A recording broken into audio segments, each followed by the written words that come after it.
Alrighty, this is Victoria Wynn attempting ribs in a crock pot. And they are actually ready, but what's next is creating this barbecue sauce.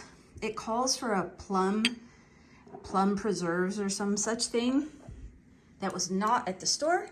So this is what I got instead. Then when I got home and read the recipe, it actually did say, or just use apricot.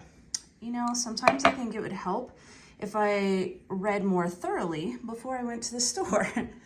And then I did not want to take the time today, with me being in a rush, to learn how to make a complete homemade barbecue sauce. So I bought something that looked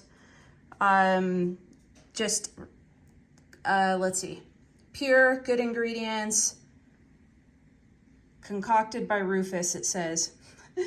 Bees worked hard too. Anybody with that kind of branding, I'm all about it.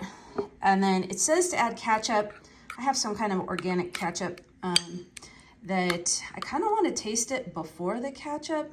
I'm not convinced on ketchup for anything more than hash browns, so we'll see how that goes. Anyways, just to give you a quick update. So I'm just supposed to take this and add it onto the ribs, and then I'm also working on, oh, it looks like it's ready, some corn. According to one of the recipes I have, adding milk and butter into your water mixture